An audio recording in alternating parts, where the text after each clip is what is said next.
que vamos a empezar a desarrollar, que esto no apareció todavía, apareció en esa clase que quedó pendiente y que verán en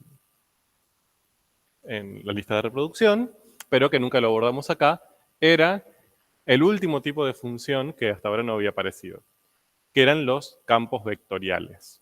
¿Sí? ¿Se acuerdan que hasta ahora habíamos visto que existían? Oye. Bueno. Qué difícil. Bien. Que existían funciones escalares, campos escalares, funciones vectoriales y faltaban, ya lo habíamos predicho en algún momento, que faltaba una más, que eran los campos vectoriales. Entonces, empecemos a trabajar un poquito con eso. Miren lo que tienen ahí. Esa representación que tienen ahí se llama mapa de viento. No sé si alguna vez la vieron o la usaron en su vida cotidiana. Ahora es un poco más común con el advenimiento de las tecnologías, ¿no? Que cuando entran en una página para ver el clima, les aparece eso. Que lo que indica es, en diferentes puntos del mapa, el viento, ¿no? Les da información sobre el viento. ¿Cómo está representado el viento ahí? Con vectorcitos, muy bien, suerte que no dijeron flechitas. Con vectorcitos, muy bien. ¿Y por qué vectores? Porque es el...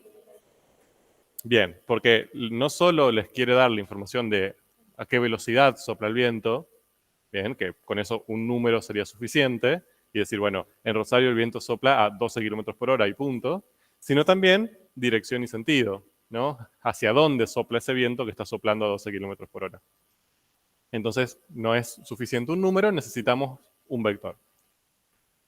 Ahora, entonces, vemos ahí que en diferentes posiciones se le asigna un vector que indica con qué velocidad, pero también en dirección y sentido en el que sopla el viento. ¿De acuerdo? Ahora, eso que tenemos ahí, ¿es la representación gráfica de alguna función de las que conocemos? No. Bien. Pero podemos imaginar alguna. O sea, para que sea una función, a un cierto elemento de un conjunto de partida le tenemos que asignar uno solo de un conjunto de llegada, ¿no? Esa es como la idea genérica de función. ¿Está pasando eso ahí? ¿Lo pueden identificar? O sea, hay una relación que a un cierto elemento del conjunto de partida le asigna un cierto elemento de llegada.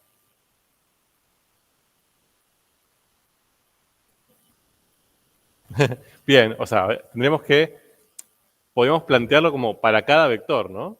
Podríamos pensarlo. Pero bueno, fíjense también lo siguiente. Yo, si digo, bueno, me paro en Rosario, ¿no? ¿Ven dónde está Rosario más o menos ahí? Bueno, más o menos. ¿Ustedes podrían decirme hacia dónde sopla, o podrían darme información del viento de Rosario? Sí, o sea, como que yo a una cierta posición en el mapa, que sería la posición de Rosario, le podría asignar la información del viento de Rosario. ¿Cómo le asigno esa información del viento? ¿Cómo viene dada matemáticamente esa información del viento? Por el vector, ¿no? Entonces, como yo a cada punto, no a todos, pero a muchos puntos, les podría asignar un vector, ¿no? Entonces, los elementos del conjunto de partida, ¿cómo serían? ¿Qué estructura tendrían? Coordenadas, ¿no? Serían X, Y, porque yo las tengo que ubicar en el plano. Defino un par de esas coordenadas, me fijo, ¿no? en el mapa, que sería como a partir de ahora esa representación de mi función, ¿y qué le voy a asignar? Un vector, ¿no? ¿Cuántas componentes tiene? 2 también, porque es un vector en B2, ¿no? Entonces va a tener 2 componentes, Bx, By. ¿De acuerdo? Ahora, entonces, a cada punto le asignamos un vector. Si nosotros poníamos, ¿se acuerdan que las funciones las escribíamos como de R, R2, R2, N, Rn? En este caso, ¿qué sería? De R2 a R2 también, ¿sí? O a B2, pero lo mismo. Cosa nueva, ¿no? Apareció algo que no habíamos visto nunca. Cuando iba de R en R, decíamos que era una función escalar. De R a R2 o a Rn, decíamos que era una función vectorial. De Rn a R decimos que era un campo, todo eso ya lo conocen, ya lo estuvieron trabajando, pero ahora aparecen estas nuevas que vamos de Rn a Rm, ¿sí? O sea, como que acá tenemos numeritos que no necesariamente tienen que ser iguales, en este caso lo son, pero asignan a puntos vectores, ¿no? A puntos de n coordenadas, vectores de m componentes. Eso es un nuevo tipo de función que hasta ahora no trabajamos y se llaman campo vectorial. ¿De acuerdo? Les presento a los campos vectoriales.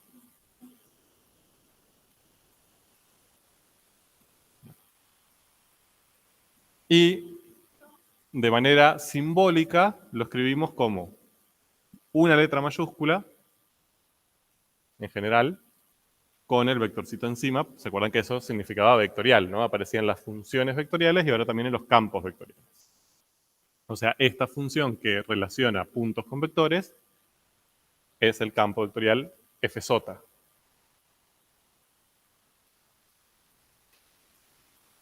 Entonces, estos son los últimos, los nuevos que no habían aparecido todavía y ahora vamos a empezar a trabajar un poco con ellos.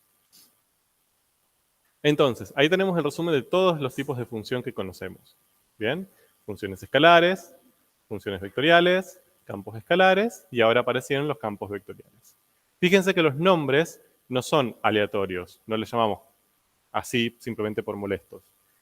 Le llamamos función a todos este tipo de funciones donde el conjunto de partida es R o está incluido en R.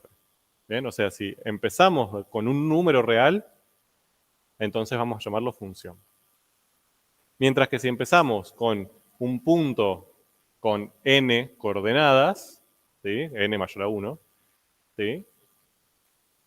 Entonces vamos a hablar de un campo en vez de una función.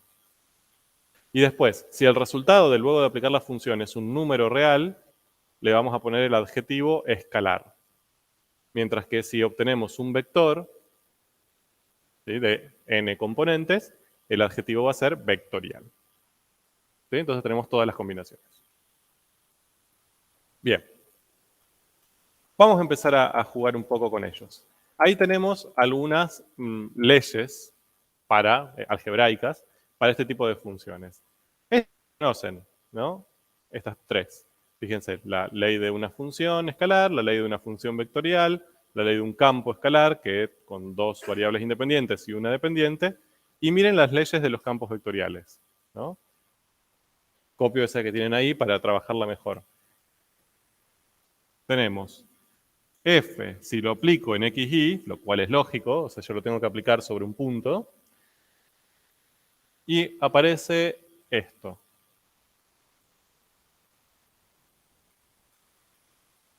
¿Sí? ¿Eso qué significa? Digamos, fíjense, tenemos como cuando aplico ese campo, básicamente lo que obtengo sería un vector, ¿no? Acá tendría las dos componentes de ese vector.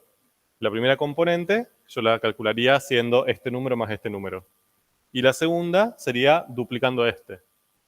¿De acuerdo?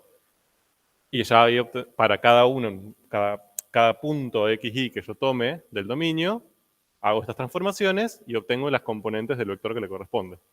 ¿Estamos de acuerdo? Entonces, estas serían como sus funciones componente también. ¿Qué son cada una de las funciones componentes? O sea, si yo aíslo solamente la primera componente, esto, dentro de esa clasificación, ¿cuál de los cuatro tipos es? No. Es un escalar, ¿bien? Porque depende de dos variables independientes. O sea, para un xy le hace corresponder un número. ¿De acuerdo? O sea, estamos acá. Para R2 le corresponde R. Entonces, cada uno de estos dos componentes son campos escalares. Y habitualmente los escribimos así. PQ. ¿Sí? Las dos componentes le llamamos P y Q respectivamente. Bien, acá también depende de X. Justo acá, en esta ley, la X no varía. ¿Bien? Pero fíjate que podría. O sea, no es que no es que solo depende de y, también depende de x, solo que justo esta q no varía con x. ¿Bien? Pero genéricamente podría. Fíjense también que esa p y q no tienen flechita arriba. ¿Bien? ¿Por qué? Porque no son vectoriales, son campos escalares. ¿Bien? Son de este tipo y no de este tipo.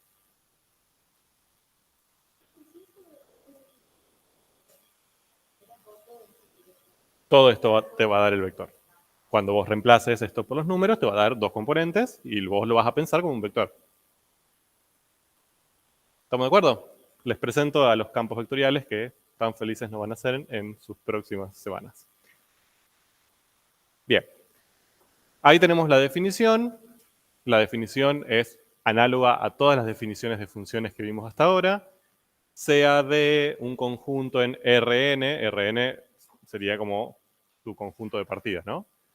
Un conjunto en Rn, vamos a decir que un campo vectorial en Rn es una función f que asigna a cada punto en SD, que sería como su dominio, un vector con m componentes. O sea, a cada punto perteneciente a Rn, en este caso a R2, que pertenezca a su dominio, le asigna un vector con m, en este caso 2, componentes.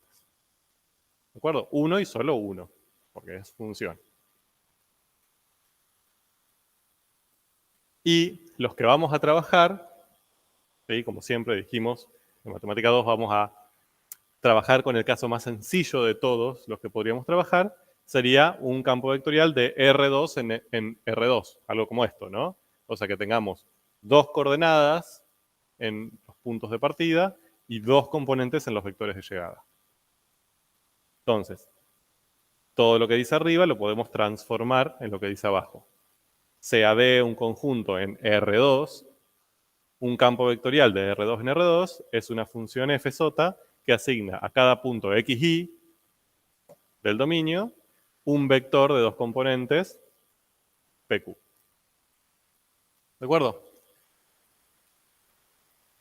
Cuando estudien esto, cuando se pongan a estudiar esto, intenten ahora poner en juego todas las definiciones de función que tienen. O sea, comparen, busquen todas las definiciones de estas cuatro cosas, que las vimos a todas en diferentes momentos. Esto lo vieron en Matemática 1, estas tres las vimos acá, pero en diferentes momentos. Y compárenlas y van a ver que son todas idénticas. Lo que cambia es cómo se le llama, dónde se plantea el conjunto de partida y cómo es la estructura, digamos, de lo que se obtiene. Pero la forma de la definición es igual en todos los casos. Bien. Campos vectoriales. ¿Para qué sirven y dónde los van a ver? ¿O por qué los estamos viendo? Bueno, son súper útiles y también en ciencia son útiles. O se les van a aparecer. De hecho, quizás hasta allá, si están viendo algo de física 1, quizás ya trabajaron con alguno y todo. Con eso. Fíjense, acá tenemos esto sería mar, todo lo que ven en celestito, en gris clarito sería mar, esto sería tierra, continente, y cada vectorcito lo que está indicando es fuerza o velocidad del agua en el mar, ¿no? Una corriente marina. Entonces, en diferentes puntos de D, acá D sería toda la superficie marina, ¿no? El conjunto del dominio, a diferentes puntos de ese dominio se le asigna un vectorcito que indica cómo se mueve el agua. Entonces, esta representación gráfica nos permite decir, bueno, si yo tengo una balsa y me quedo acá, ¿para dónde me va a llevar? Y bueno, voy a seguir los vectores, ¿no? Porque el mar me va a empujar como indican los vectores. Entonces voy a hacer algo así. ¿Estamos de acuerdo? O sea, es muy inverosímil que si yo no hago ningún esfuerzo, no pongo energía, me mueva para arriba. No tiene sentido. ¿Sí? También se usa mucho en la dinámica de fluidos. O sea, cuando tengo un fluido que se está moviendo, yo puedo indicar la velocidad a la que se mueve ese fluido con su número, o sea, su rapidez, su dirección y su sentido, ¿no? Y ahí podían ustedes, lo usaban para diferenciar fluidos que eran laminares de turbulentos y ese tipo de cosas. Y en definitiva, esta representación es la representación de un campo vectorial, ¿no? En diferentes puntos de este plano que dibujamos acá le asignamos un vector. Bien, entre otros. Vamos a ver otros ejemplos más adelante. Bueno, Entonces, acá tenemos los campos vectoriales, lo que acabamos de ver. Acá les presento otras formas que los van a encontrar escritos, tanto en nuestro libro como en otras asignaturas, que es en forma canónica, ¿no? O sea, en vez de escribirlo en componentes así, sería P por el versor I más Q por el versor J, que es lo mismo que decir esto. Bien.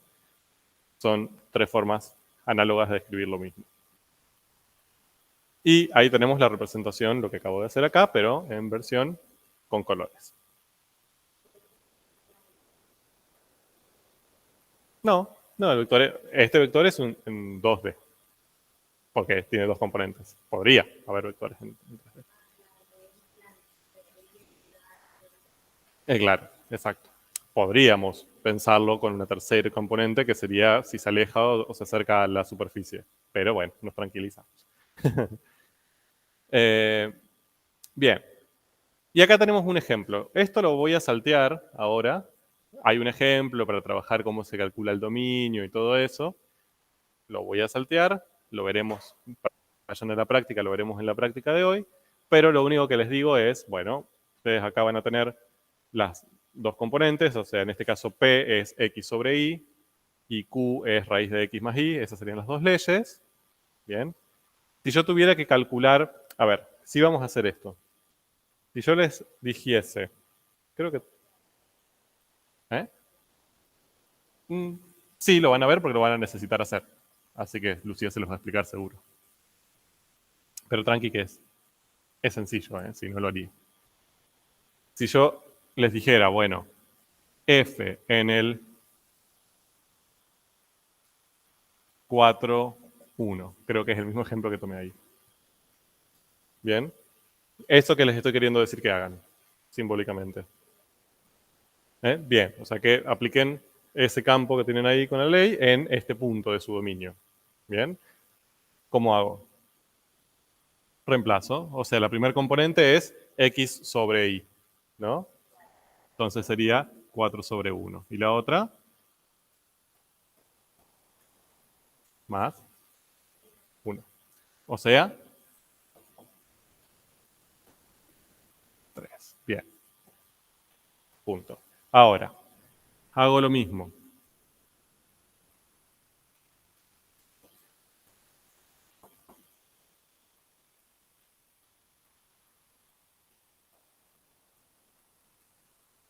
Menos 2 sobre 0. Bien. Y raíz de menos 2 más 1. ¿Qué está pasando ahí? Más 0, perdón. Perfecto. Entonces, ¿qué podemos concluir? Este punto, el menos 2, 0, no pertenece al dominio de F, ¿no? Básicamente, ¿qué tiene que pasar con este punto? O sea, ¿qué condiciones tiene que cumplir este punto para pertenecer al dominio de F? Sí o sí.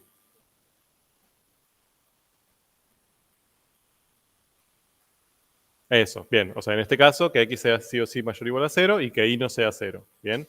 Y genéricamente, ¿qué tiene que pasar con las X y las Y? No en este caso, sino para cualquier campo. Para que pertenezca al dominio.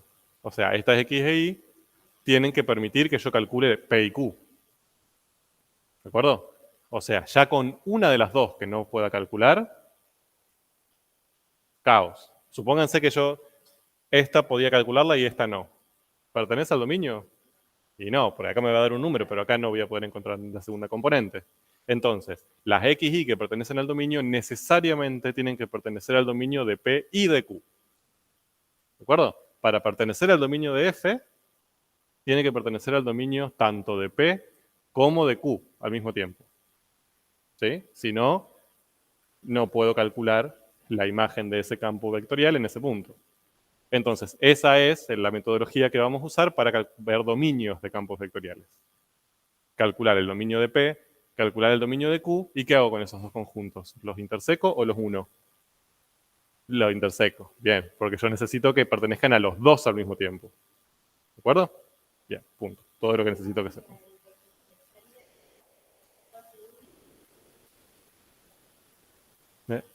Ya lo hacemos. Vamos hacia eso. ¿Estamos hasta acá? Lo que tienen ahora, todo eso es lo que acabamos de hacer. Bien. Ahí al vector punto 4, 1, la función me hace corresponder el vector 4, 3. ¿De acuerdo? Y pueden dibujarlo por separado. Ahora lo que vamos a ver es cómo lo podemos dibujar juntos. En 3 minutos. Y ahora viene toda la parte del dominio, que la voy a saltear, lo voy a pasar bastante rápido, ¿no? P y Q son las funciones componentes, ambos son campos escalares, ya los vimos recién, ¿sí? Estas dos. El dominio de un campo vectorial es un subconjunto de R2, en donde, formado por todos los puntos X, Y, en donde tenga sentido aplicar el campo, es decir, donde pueda aplicar P y donde pueda aplicar Q. Pueden existir restricciones algebraicas y restricciones del modelo para el dominio, como siempre. Bien, o sea, acá nosotros trabajamos con restricciones algebraicas, un cociente, una raíz, pero también podría pasar que esto sea, no sé, concentraciones. Entonces necesito que ambas sean positivas, por ejemplo, también. Bien, esto es simbólicamente lo que acabamos de decir. Si un punto pertenece al dominio del campo, tiene que existir tanto P como Q en ese punto. Bien. Y lo mismo esto. Si X0, si un punto pertenece al dominio de F, entonces tiene que pertenecer a los dos dominios, el de P y el de Q al mismo tiempo. Acá, en todo esto, lo importante es esta I. Bien, esa es la palabra más importante de toda la frase. Que tiene que pertenecer a uno de los dominios y al otro. ¿Sí? Necesariamente. Por lo tanto, lo voy a buscar al dominio del campo como la intersección de las dos componentes, el dominio de las dos componentes. Ya lo veremos luego. Acá tenemos un ejemplo, lo salteo. Y ahora respondo a tu pregunta. ¿Cómo podemos representar gráficamente a estos campos? ¿Sí? Vieron recién que si yo, para este ejemplo que hicimos recién, lo que podría hacer es dibujar este punto, marcar este punto en un sistema de dos coordenadas y este vector y hacer una flechita. Como decir, este punto se relaciona con esta flechita. Absoluta, una pereza, ¿no? Para cada punto tener que representar un vector y tampoco tiene mucho sentido. Es como que yo digo, punto vector, punto vector, punto vector. No me da mucha información. La idea de las representaciones gráficas es que yo, viendo esa representación gráfica, pueda interpretar cómo se comporta esa función. Así no, ¿no? O sea, tengo punto vector, punto vector, punto vector, no puedo interpretar mucho eso. Entonces busquemos otra representación gráfica. Lo que se hace es lo siguiente. Acá tenemos un problema, que es ese. Yo tengo, para representar, supónganse en este caso, ¿cuántas variables tengo acá? Estas dos, que serían mis dos variables independientes, X e Y, y mis dos variables dependientes serían estas dos componentes que obtengo. ¿No? Entonces tengo 4 variables para representar. ¿Cómo hago para representar 4 variables en un único gráfico? Difícil. Bien, hasta ahora lo máximo que trabajamos fueron con 3, ¿no? Y lo representábamos en el espacio. Pero ahora tengo 4.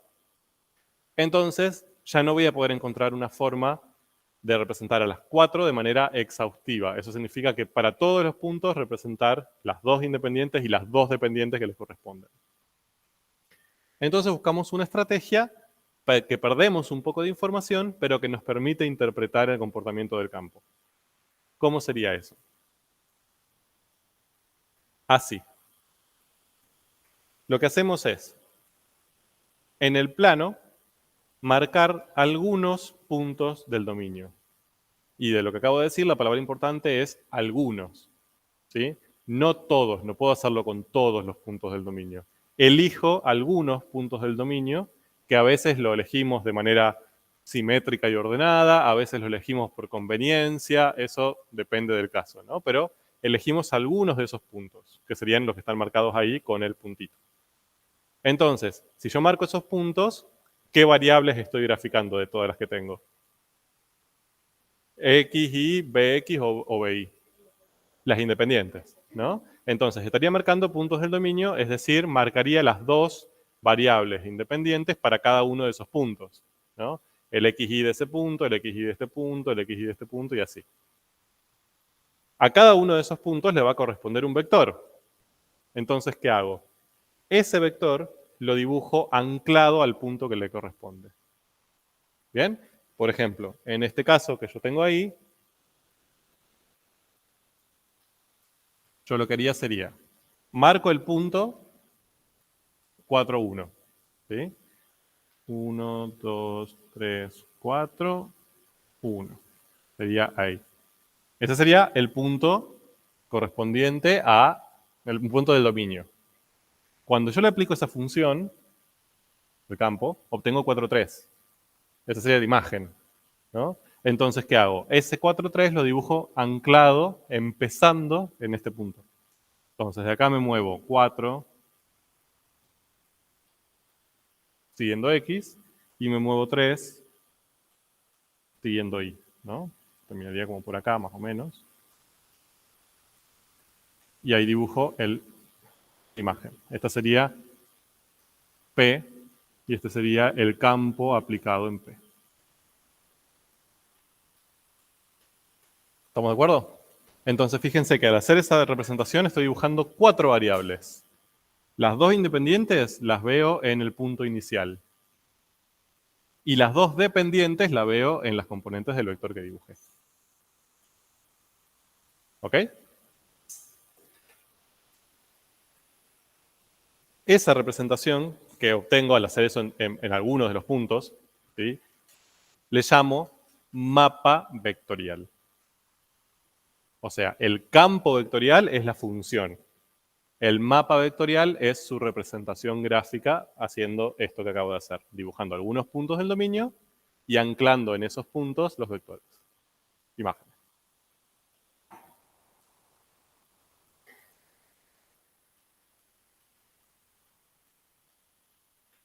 Sí.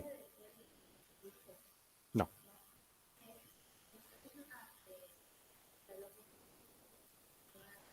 Ah, sí. Ahí es como la suma de varios vectorcitos. O sea, vos tenés uno así, uno así, uno así, uno así, uno así. Ellos te lo dibujan como un único vector curvito. Ujú.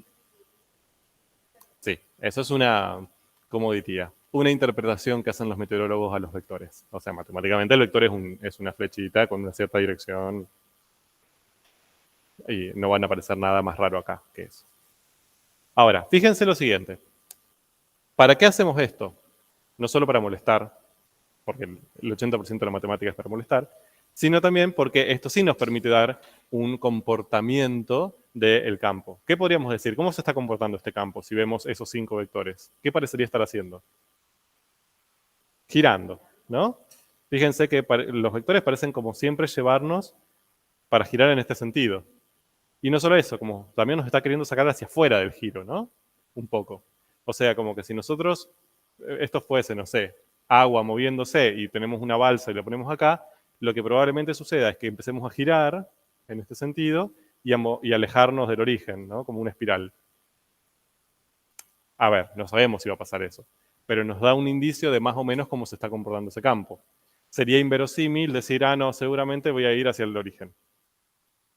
Esa representación no me está apoyando en esa hipótesis. ¿De acuerdo? Bien, entonces, esta es la forma de construir los mapas vectoriales.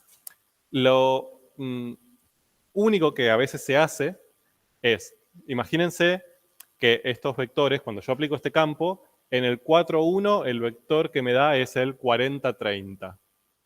¿Bien?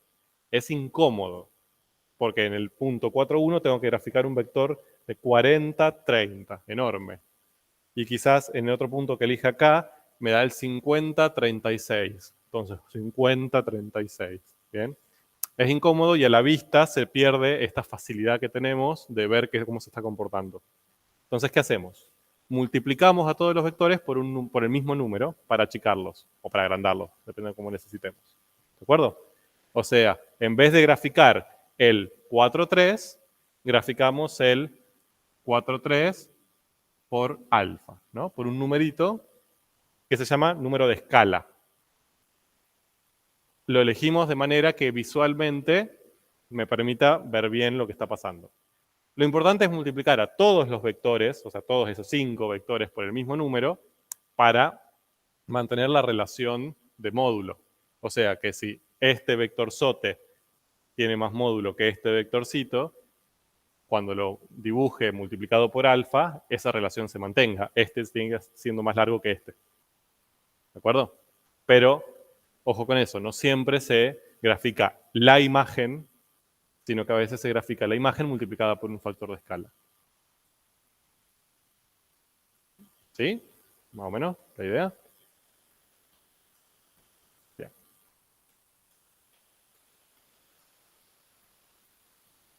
Ahí tienen, por ejemplo, un mapa vectorial para este campo. Miren qué bonito. Más lindo.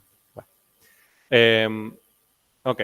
Y lo que tienen ahí son, les dejo 2 páginas. Esto no es fácil de hacer. En GeoGebra no lo hace tan fácil. O sea, la mayoría de los programas que usamos no lo hacen tan sencillo. Pero acá hay 2 páginas donde ustedes ponen la ley directamente del campo y les hace los mapas vectoriales para que lo puedan ver. ¿Bien? Y también, de hecho, les permite elegir el factor de escala de manera más interactiva, ¿no? Con una barrita para que eso crezca y decrezca. Primero, para que entiendan qué es el factor de escala y segundo, para que puedan elegir el más conveniente. Bien. ¿Para qué utilizamos campos vectoriales? Ya vimos varios ejemplos, acá tienen algunos más, para representar campos de fuerza. Bien, si alguien está haciendo o hizo física 2, lo van a ver hasta el hartazgo. La fuerza eléctrica alrededor de una carga muchas veces la representamos con mapas vectoriales, o sea, con campos vectoriales. Por ejemplo, si ponemos una carga negativa en el origen y una carga positiva en los alrededores, la fuerza que genera entre ellas, que es una fuerza atractiva, ¿no? La podemos representar con este hermoso campo vectorial, miren qué bonito, ¿sí? Que tiene esta representación.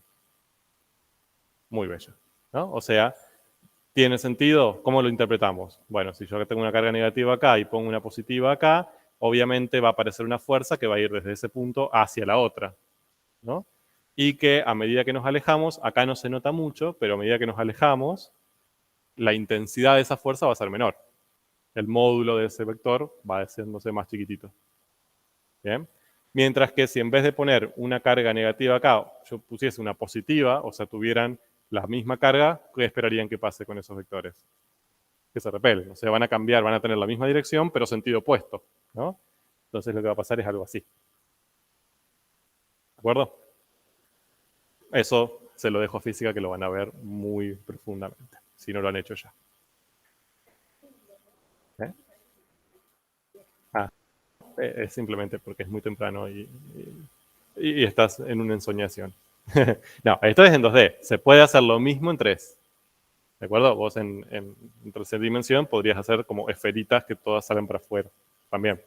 Pero esto es lo que van a trabajar ustedes seguramente. Por eso se lo pregunté. Campos de velocidades. Lo mismo que dijimos antes, ¿no? Por ejemplo, un fluido en movimiento. Podemos representar las velocidades de ese fluido usando un mapa vectorial. Este sí, por ejemplo, es en R3, ¿no? O sea, ahí estamos trabajando en el espacio. Bien. O campos de gradientes. Y esto sí, acá me voy a meter un poco más.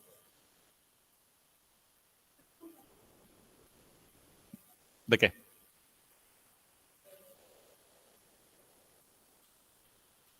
Ah, el conjunto de imagen. Ah, no, no se puede. O sea, no hay una forma, en realidad no es que no se puede sacar, no hay una forma sencilla de representar simbólicamente esa imagen.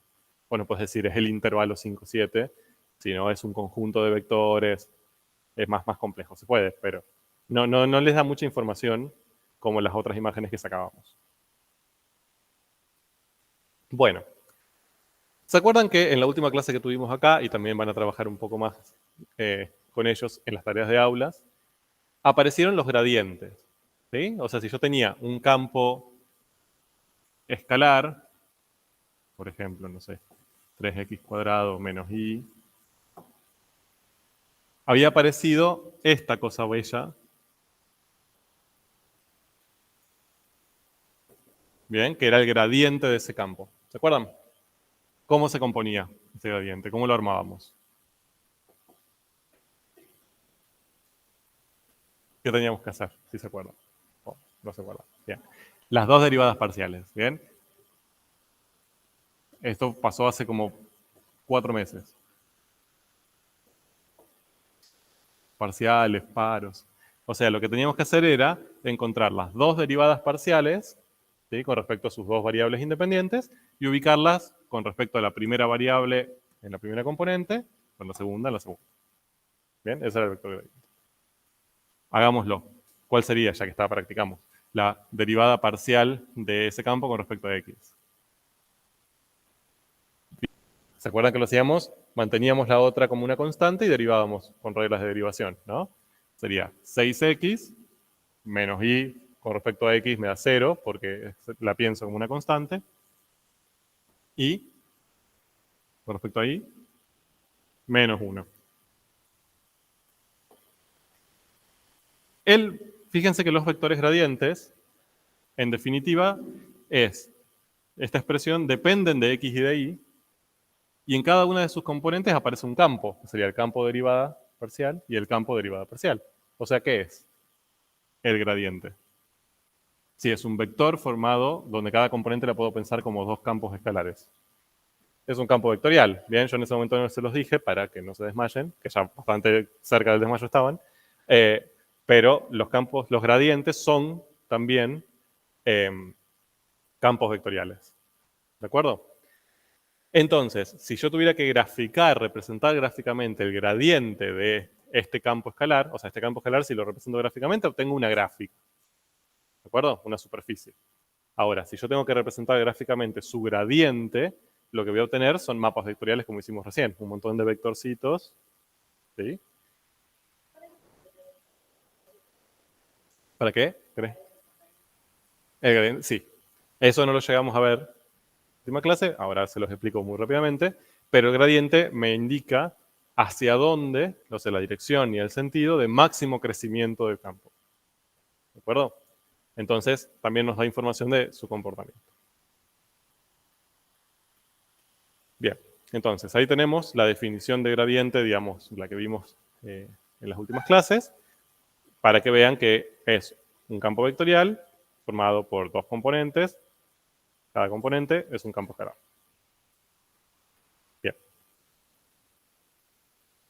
Bien. Nada, lo mismo que acabo de decir. Entonces, supónganse que tenemos este campo, x cuadrado más y cuadrado. Yo podría hallar su gradiente, que sería 2x, 2y, ¿no? Haciendo las dos derivadas parciales, me queda 2x, 2y. Y lo puedo graficar. ¿Sí? Podría graficar el campo. ¿Qué forma tiene la gráfica de ese campo?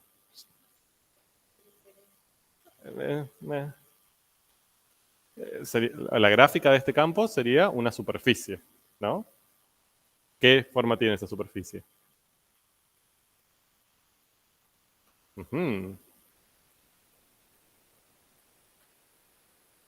No, porque le falta la raíz. No es un cono, es un paraboloide, eso. Es un paraboloide circular con mínimo en el origen. Algo así. ¿De acuerdo? Ahora, esa sería la representación del campo. ¿Cómo podemos representar el gradiente? Bueno, para representar el gradiente necesitamos hacerlo con un mapa vectorial, porque es un campo vectorial. Entonces, si lo hacemos, obtenemos eso. Bien.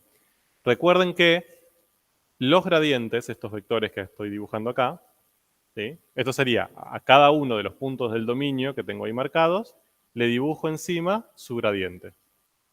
¿De acuerdo? O sea, el gradiente del campo en ese punto. Recuerden que el gradiente me indica hacia dónde está creciendo, hacia dónde crecen con mayor velocidad las imágenes del campo. ¿No? ¿Tiene sentido comparando esta gráfica con este mapa vectorial? Sí, ¿no? Porque básicamente si yo me paro en cualquier punto, me está diciendo que para crecer lo más rápidamente posible me tengo que alejar del origen. ¿Bien? Lo cual tiene sentido. O sea, si yo me paro en este punto que está acá, para que crezca lo más rápidamente posible, para que Z suba con la mayor pendiente posible, yo tendría que moverme, si me fijo en el plano XY, hacia allá, ¿no? Alejándome del origen. Entonces, sobre la superficie, esto sería moverme así. ¿No? Yo sé que es difícil de verlo porque está en 2D y tienen que pensarlo en 3D. Pero la idea es que si yo tengo el paraboloide acá, me tendría que alejar de ese origen para subir lo más rápidamente posible. ¿No? Eso es lo que les está indicando. O sea, esa es la información que ustedes pueden obtener a partir de el mapa vectorial gradiente, o el mapa de gradientes también se llama así, con respecto al comportamiento del campo escalar que le da origen. ¿Bien? Eso. Y de hecho, otra cosa que no vimos, pero que ustedes van a ver, se los comento acá para que quede grabado, en la clase esta que quedó ahí media flotando en el aire, es que las curvas de nivel siempre son perpendiculares a los gradientes. ¿De acuerdo? Punto. Dogma. Por ahora tienen que creérmelo, después cuando vean la clase, ahí lo demostraremos. Pero siempre las curvas de nivel, o sea, todos los puntos, si yo grafico ahí una curva de nivel, para todos los puntos de esa curva de nivel, si yo graficase el gradiente, siempre lo tendría que dibujar perpendicular a la curva. O sea, obtendría algo así. Bien, fíjense. No pueden verlo en todos los puntos, pero en los puntos donde sí tienen el gradiente y la curva de nivel, siempre hay perpendicularidad. ¿Se ve? Eso pasa siempre. Lo podemos demostrar. En esa clase está demostrado. Siempre las curvas de nivel son, en todos los puntos, perpendiculares a los vectores gradientes. Entonces, si yo grafico el mapa vectorial gradiente, podría dibujar también ahí encima algunas curvas de nivel y siempre le cumplirían esa propiedad gráfica. Y también acá podríamos graficar el dominio, ¿no? Como el conjunto de todos los puntos donde yo podría trabajar. Exacto. Yo estos vectores los tengo que graficar, o sea, los puntos que elijo para graficar los vectorcitos tienen que estar adentro del dominio. Si no, no los podría haber elegido, ¿no? Bien.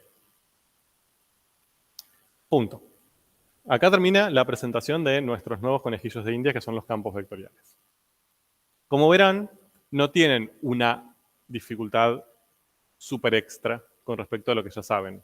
Si conocen y pueden manejar más o menos los campos escalares, gran parte del tema ya lo tienen manejado. Pueden calcular el dominio bastante bien, pueden pensar qué está pasando si están trabajando con un gradiente, pensando en la gráfica del campo vectorial original, del campo escalar original, y pensar esos gradientes como hacia dónde está creciendo esa superficie, ¿no? Como que tienen herramientas relacionando ambos temas.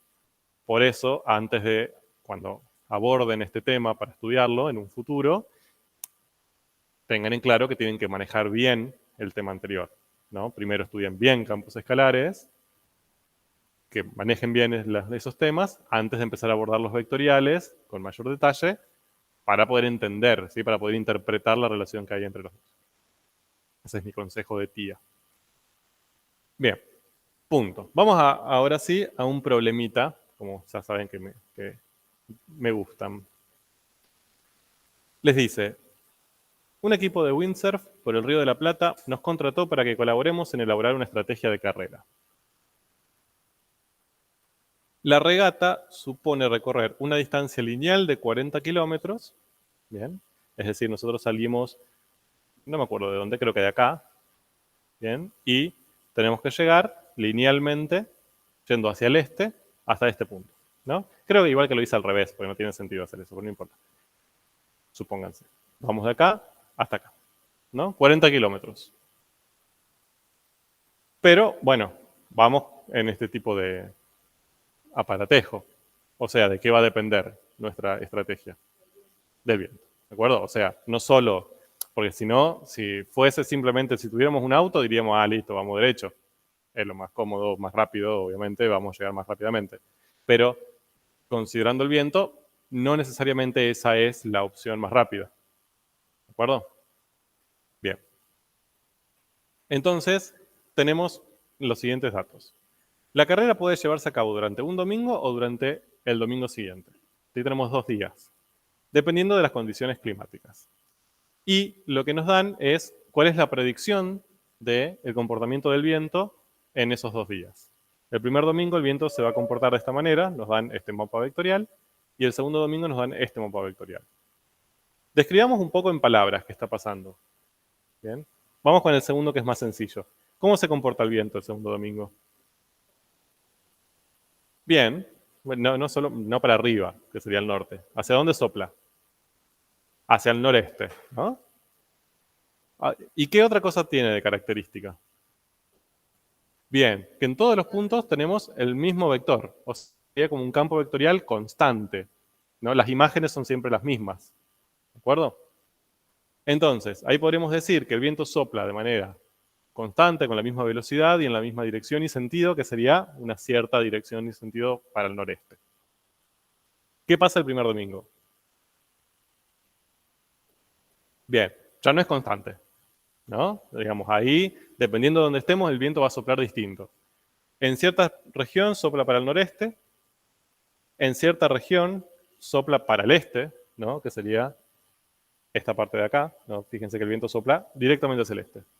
Y en cierta región sopla hacia el sudeste, ¿de acuerdo? Bien, entonces ahí tenemos como ciertas diferencias. Ya con eso, con ver, analizar gráficamente los mapas. Si tuviéramos estas dos leyes, ¿cuál creen ustedes que corresponde a cada una?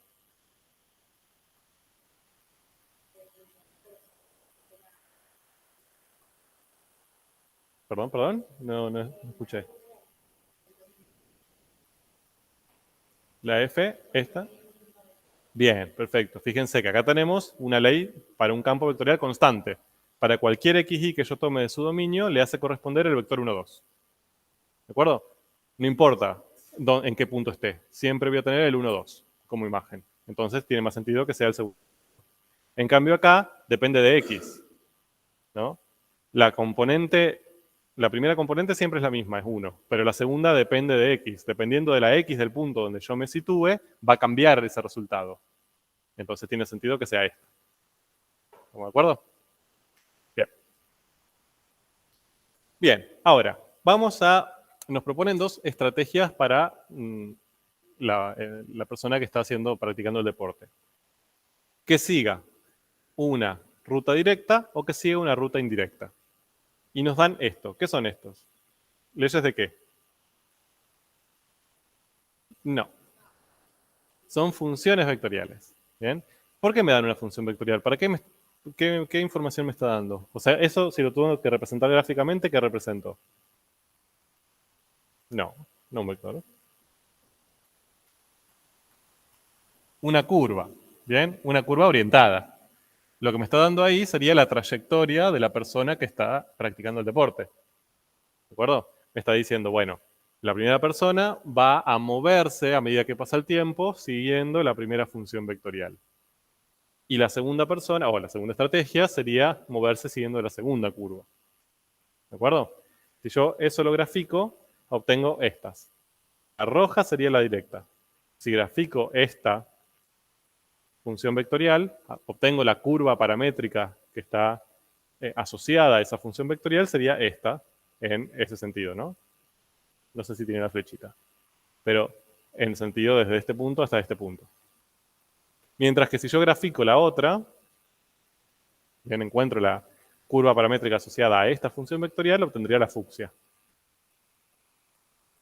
Bien, que sería un arco de parábola. Recorrido de izquierda a derecha. ¿Estamos de acuerdo? La pregunta es, ¿cuál es mejor? ¿Y en qué día?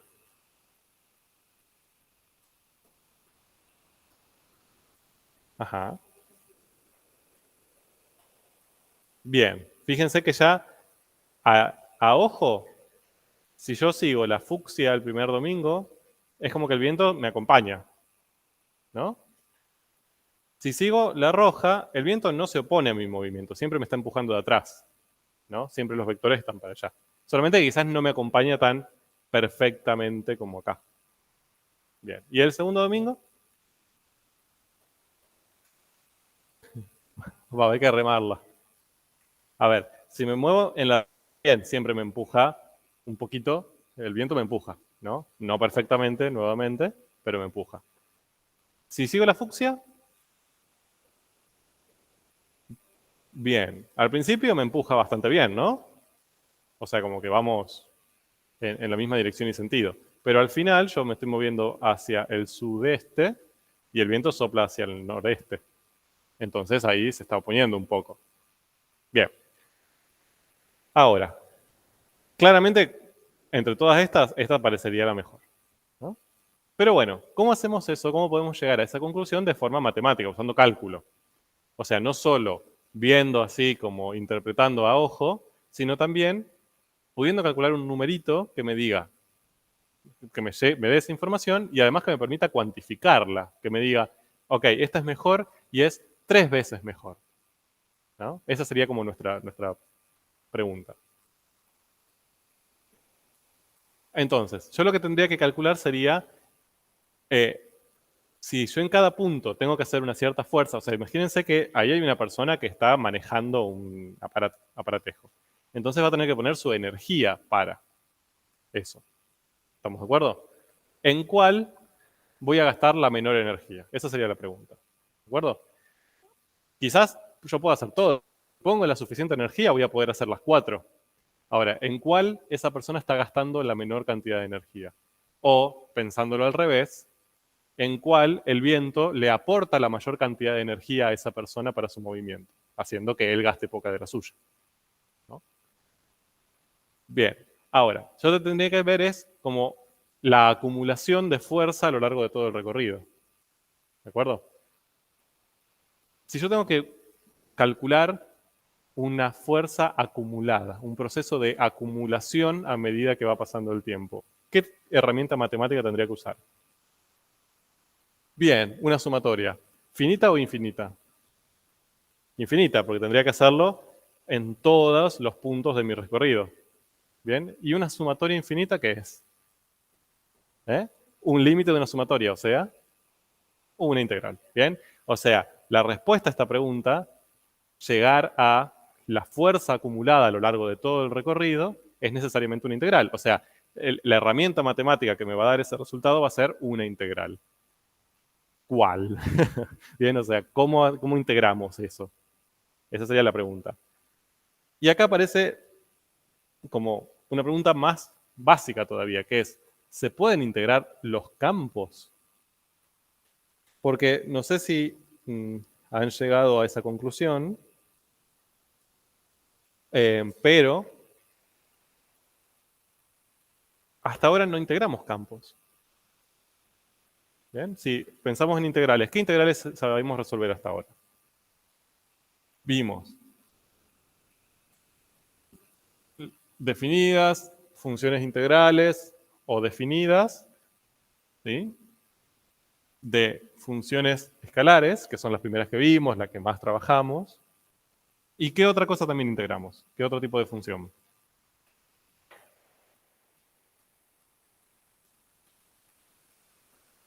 Y funciones vectoriales también, ¿no? De hecho, ¿se acuerdan que lo hacíamos por componente? Y dijimos, listo, hermoso. Integrar funciones vectoriales es muy fácil porque puedo integrar por componentes, que sería transformarlo acá, a esto. Ahora, si yo tengo que, supongamos, no vayamos al caso más complejo de los campos vectoriales, pero tengo que integrar un campo escalar. ¿Bien? Acá, ¿cuál es mi problema al hacer esta integral? ¿Qué tendría que aparecer acá? Bien, acá ya no puede haber un A y B, porque A y B eran valores de la variable independiente. Acá yo tengo 2. Entonces acá tendría que poner puntos con 2. ¿Y sobre qué variables que acá en el indicador de variable qué hago? Como pongo las 2, ¿no? Entonces, esto todavía no apareció ese problema, no resolvimos ese problema. ¿Cómo hacemos si tenemos más de una variable para integrar? Sí lo vimos para derivar, ¿no? Que vimos las derivadas direccionales o las derivadas parciales, dijimos, bueno, mantenemos una constante y derivamos con respecto a la otra, o usamos las dos usando un vector u, ¿no? Para derivar lo resolvimos, pero para integrar todavía no. Entonces, el punto es este, básicamente, cómo corno integramos campos, cómo más allá del campo en sí, cómo hacemos para integrar cuando tenemos más de una variable independiente. Y esa es la pregunta a la que vamos a meternos. ¿Se pueden integrar los campos? Bueno, hemos estudiado y definido integrales definidas, ¿sí? Para funciones escalares en intervalos cerrados y acotados a b, estas. ¿De acuerdo? Estas ya las conocemos y las podemos hacer en general. Para definirlas, usábamos el límite de una suma de Riemann, cuando la norma de la partición del intervalo AB tiende a 0. ¿Sí? Volviendo a cosas que ya saben. Después, extendimos esa definición para que este intervalo ya no esté acotado, sea por ejemplo entre A y más infinito, o para que la función misma no esté acotada, ¿no? Por ejemplo, que tenga una asíntota. Y aparecieron las integrales impropias. Y después también extendimos esto a las funciones vectoriales. Dijimos, bueno, si sabemos integrar funciones escalares, pensamos a las vectoriales como dos escalares en cada una de sus funciones componentes y usamos esto. Hasta ahí estamos.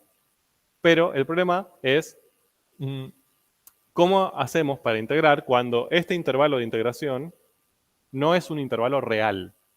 No es el AB o el A más infinito o el menos infinito más infinito, ¿no? Sino cuando tenemos acá, que acá nuestra región de integración sería una parte del dominio del campo, sería una región plana.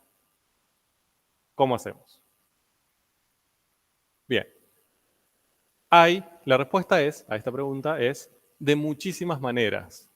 Perdón, yo sé que no era la respuesta que esperaban, pero hay muchas maneras de hacer esto. ¿Bien? No hay una sola estrategia para integrar campos. Rayos. A diferencia de esto, el proceso de integración acá era siempre igual, agarro el intervalo, lo subdivido, elijo muestra y todo lo que vimos. Para el caso de integrar campos donde el dominio está en R2, R3, Rn, no hay una única manera para hacerlo. Entonces aparecen muchísimas, sí, yo podría decirles unas 8 o 9, tipos de integrales. O sea, no resultados de integrales. No es que da 0, da 5, da 4, sino tipos, formas distintas de pensar integrales de campos. ¿Vamos a verlas todas? Por supuesto que no. Vamos a ver solamente una y media. ¿Bien? Quienes hagan matemática 3, los que están estudiando licenciatura en química, van a ver algunas más. ¿Bien? Pero en matemática 2 vamos a ver una y media. ¿Por qué una y media? ¿A qué me refiero con una y media?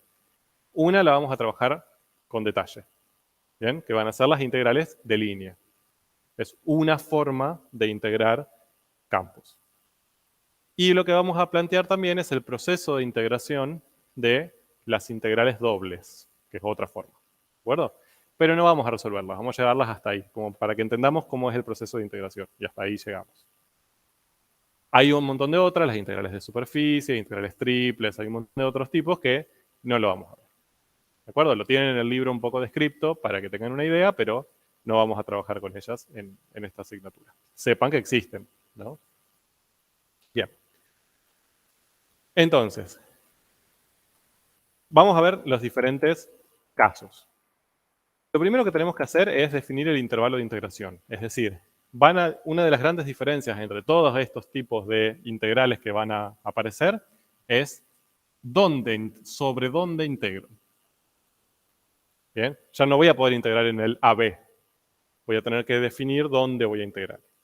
Entonces, vamos a trabajar en un subconjunto de R2 o de R3. El primer caso es, yo les diría, quizás el más sencillo de todos, es, bueno, si estoy trabajando con quiero integrar un campo escalar, bien, el dominio de ese campo escalar, ¿dónde va a estar? ¿Incluido dónde?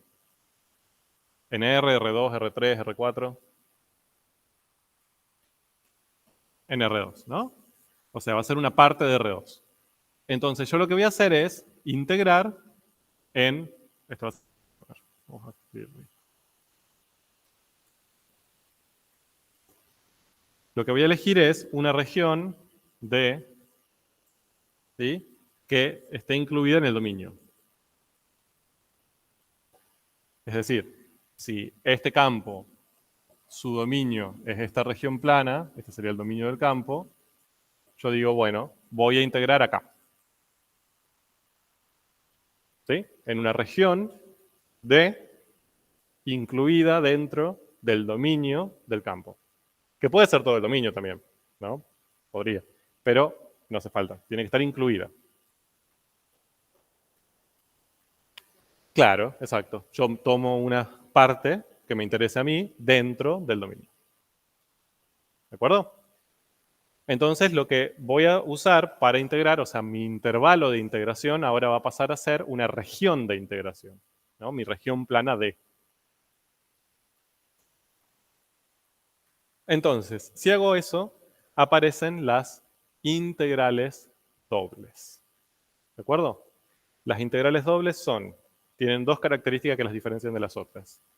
Integro sobre una región plana en R2 y lo que estoy integrando es un campo escalar. ¿De acuerdo? Si yo integro un campo escalar sobre una región plana de R2, entonces lo que estoy haciendo es una integral doble.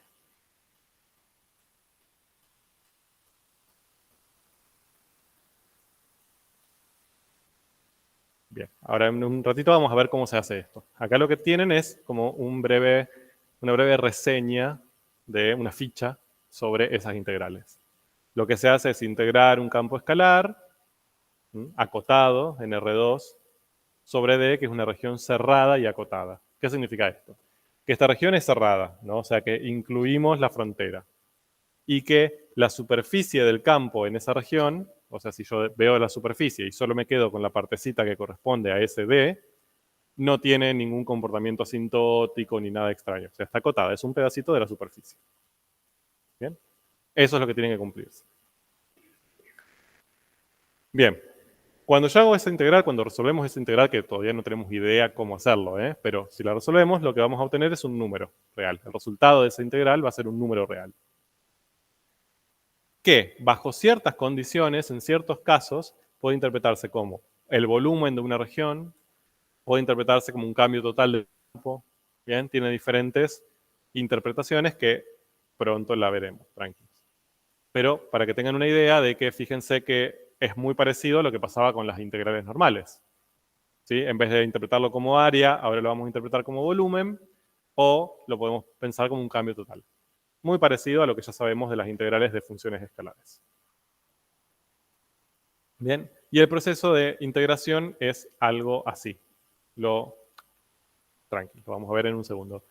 Pero acá tenemos la gráfica del campo, la región de esta región donde yo estoy integrando, en este caso sería este cuadrado que está acá, ¿no? Y lo que yo hago es un proceso de partición de ese cuadrado en cuadraditos más chiquititos.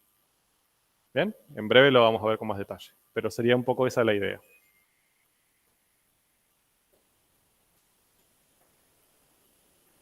Es lo azul, sería la suma de los volúmenes azules que vemos ahí.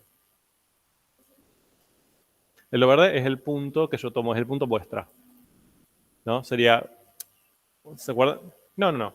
Yo en cada uno de estos cuadraditos que estoy fijando acá, tomo un puntito, que sería ese verde que lo vemos ahí. Ya lo vamos a ver con más detalle, tranquilo, pero para que lo tengan una imagen visual. Bien. Otra posibilidad que tenemos es, en vez de trabajar en R2, es trabajar en R3. Bien. Es decir, en vez de tomar una región en R2, tomar una parte de R3 para trabajar. Ahí lo que vamos a tener son integrales triples. ¿De acuerdo? No la vamos a ver en matemática 2, esta sí la van a ver quienes hagan matemática 3, la van a trabajar un poco más. Y también se aplica sobre campos escalares. ¿De acuerdo? O sea, acá la diferencia no es sobre qué lo aplico, va a seguir siendo un campo escalar, la diferencia va a ser que en vez de trabajar en una región incluida en R2, vamos a trabajar en una región incluida en R3. B es el nombre de la región. En vez de llamarla D, le llamamos B. Claro, en R3 el dominio estaría incluido en R3. Sería un campo X, Y, Z. Entonces el dominio estaría en R3. Y yo de ahí tomo una parte de R3, que la llamo B corta. Entonces yo haría un proceso como de este estilo, ¿no? Divido esa región en cubitos chiquititos. Punto. Todo lo que quiero que sepan de esto. Otra posibilidad es, en vez de trabajar sobre regiones planas del dominio, ¿bien? Es tomar como la región de integración a una superficie. O sea, básicamente yo voy a integrar ya no sobre una región plana del dominio como estábamos haciendo acá, sino, por ejemplo, sobre una superficie de R3 en la cual estoy trabajando. Digo, bueno, quiero hacer esta integral sobre este plano, por ejemplo, o sobre este paraboloide. ¿Bien? Y ahí aparecen las integrales de superficie. No la vamos a ver acá ni cerca, la verán en Matemática 3. Punto. Esto, las integrales de superficie, si hicieron física 2 les aparece. Cuando hacen ley de Gauss y ese tipo de cosas, se hacen las integrales sobre esferas. No sé si han llegado a ese punto. Que les dice, bueno, integramos sobre esfera y vemos cómo pasa el campo en esa esfera o el flujo, bla, bla, bla. Bueno, son integrales de superficie. Punto. Todo lo que voy a decir. Chao. Otro caso es integrar sobre una curva. Es decir, en vez de integrar sobre una región plana del dominio, mi intervalo de integración van a ser todos los puntos pertenecientes a una cierta curva. Bien, fíjense que sigo trabajando con infinitos puntos, pero ahora en vez de ser un punto puntos pertenecientes a una región de R2, son puntos pertenecientes a una curvita. ¿Estamos de acuerdo? Entonces, ahí aparecen un nuevo tipo de integral que son las integrales de línea. ¿Sí? En realidad debería decir integrales de curva. Sería el nombre más lógico. Pero bueno, ya habitualmente se llaman integrales de línea o curvilíneas. Y se pueden aplicar sobre campos escalares, ¿bien? O también se pueden aplicar sobre campos vectoriales. Hay una variedad de estas integrales que se aplican sobre campos escalares y otra variedad de estas integrales que se aplican sobre campos escalares. Nosotros vamos a ver estas, las de línea sobre campos vectoriales. ¿De acuerdo? En el libro tienen explicadas las sobre campos escalares, pero no las vamos a ver.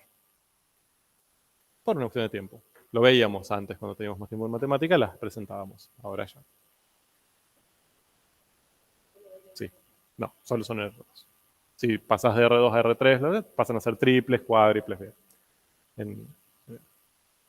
Entonces, las que tienen acá graficadas y explicadas, esto lo estoy pasando rápido porque es información para ustedes, ¿eh? O sea, lo puse ahí simplemente para que lo tengan como un resumen, no nos interesa que lo sepan.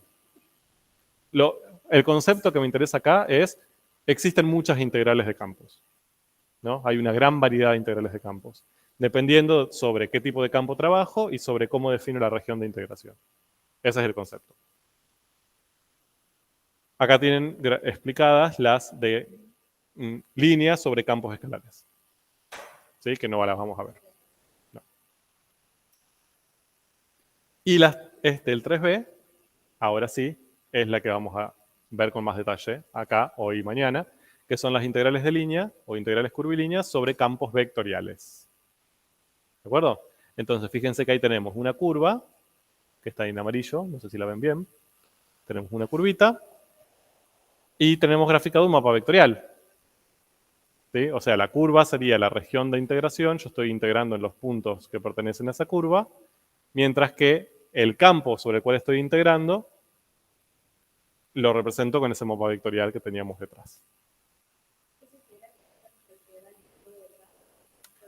No, el campo solo sobre esa curva y recorridas en ese sentido. ¿Bien?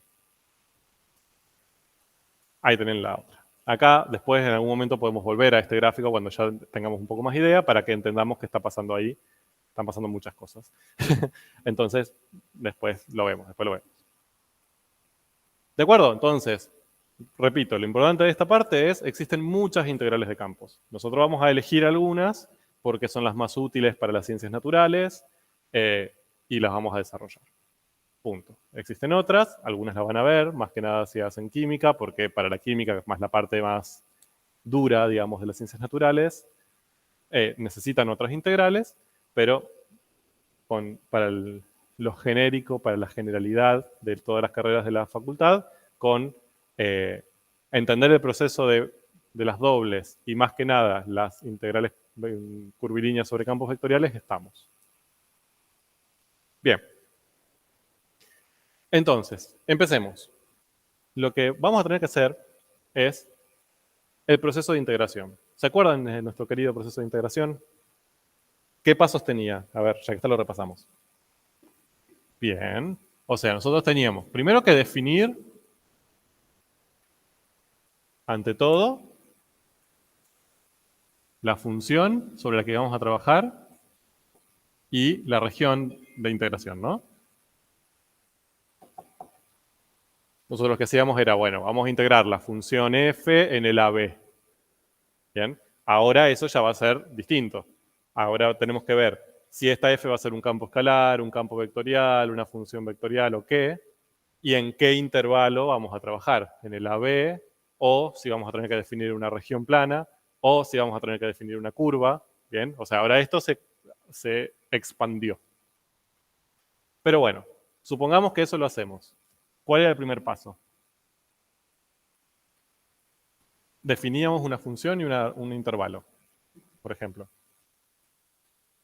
¿Mm? Bien, hacer una partición, ¿no? O sea, dividir esa región grandota en regiones más pequeñas. Por ejemplo, si trabajábamos en el AB, en el intervalo AB, ahora íbamos a trabajar con subintervalos. ¿Bien? Después, bien. Dentro de cada subintervalo, lo que elegíamos era un punto muestra. ¿Cuál? Cualquiera. ¿Bien? No nos interesaba cuál.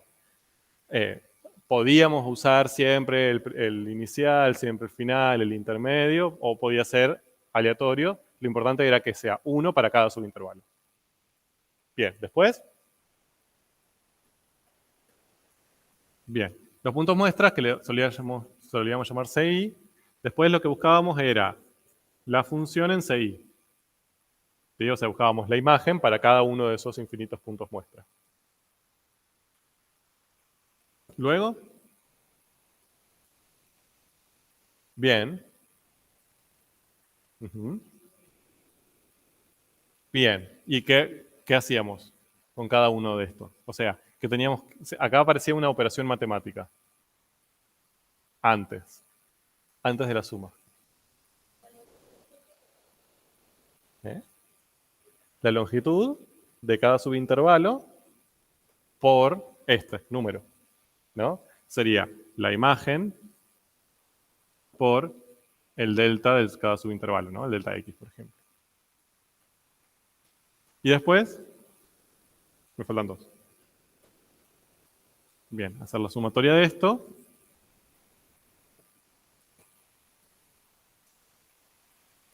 Y hasta ahí, cuando llegábamos acá, esta sumatoria nos daba una aproximación, pero para llegar al resultado exacto, bien, o sea, el límite de esto, cuando la norma de la partición tendía a ser, ¿no? Si eso existía, si ese límite existía, si todo eso, cuando esta partición, en vez de hacerla finita, la hacíamos infinita, ¿sí? Y que cubriese exhaustivamente todo ese intervalo, si ese límite existía, decíamos, ese es el resultado de la integral. ¿Estamos de acuerdo? Ese era el proceso de partición. Tengo una buena noticia y una mala noticia. La buena noticia es que este mismo proceso se usa en todas las integrales que vimos recién. Si ustedes van a hacer una integral doble, triple, de superficie, de línea sobre campos escalares, de línea sobre campos vectoriales, cualquiera, se hacen todos estos pasos. ¿Bien? O sea, la palabra integral, cuando ustedes lean integral, voy a resolver una integral, sea cual sea, supone todo esto. ¿Bien? Este proceso. Esa integral surgió necesariamente de haber hecho todo este proceso. ¿De acuerdo?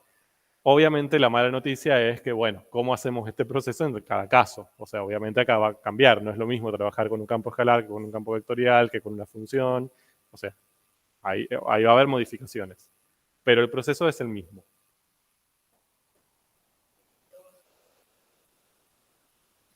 Bueno, ya veremos. No te voy a mentir. No voy a mentirte, Marge.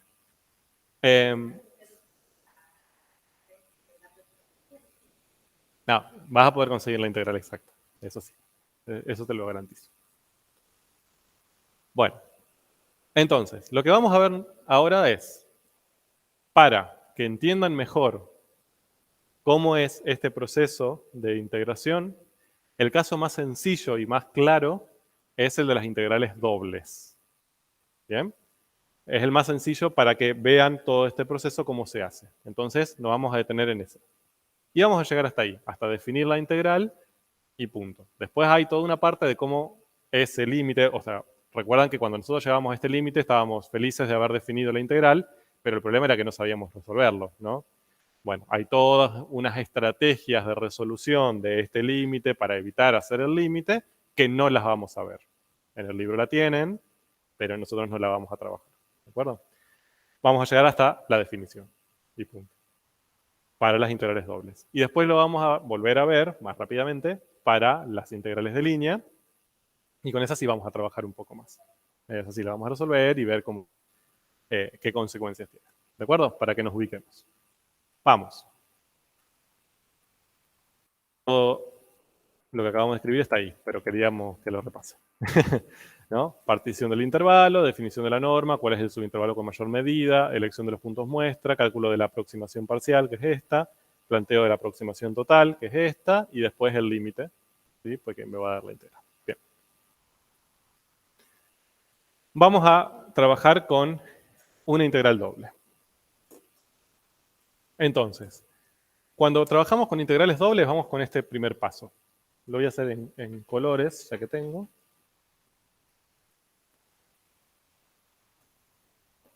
Bien. Tengo que definir f y la región de integración. ¿De acuerdo? Entonces, si yo voy a trabajar con este primer caso, que sería una integral doble, f va a ser un campo escalar. O sea, va a ser un f, un campo escalar de R2 en R. ¿Sí? O sea, un f en xy. Y la región de integración va a ser una región D perteneciente, incluida en R2.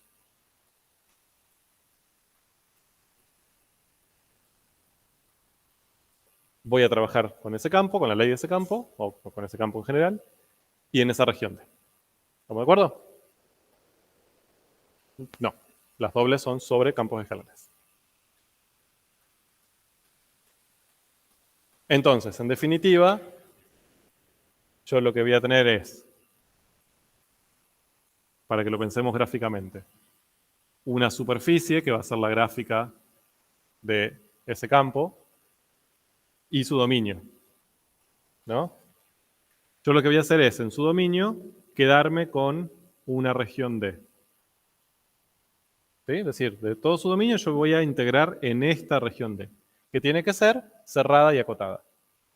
¿De acuerdo? Es decir, cerrada, son todos los puntos internos y la frontera, y además acotada, es decir, si yo me fijo en la parte de la superficie que le correspondería a ese D, si subo, está acotada, tiene una imagen mínima y una imagen máxima.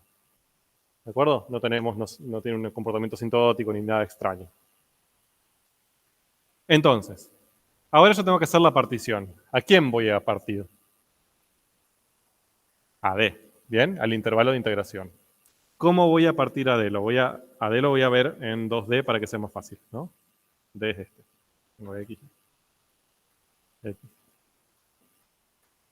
¿Cómo voy a hacer para partir a D? Bien. Hay muchas maneras, ¿no? O sea, podría partir a D un montón de pedacitos. Podría hacer circulitos concéntricos, ¿sí? Bien. La manera más sencilla, porque estamos ya acostumbradas a hacerlo así, es partir X y partir Y. O sea, hacer un cuadriculado. ¿De acuerdo? Es la forma más sencilla de hacer. ¿Por qué? Porque puedo trabajar con cada variable por separado. Hago una partición para X, una partición para Y y las cruzo.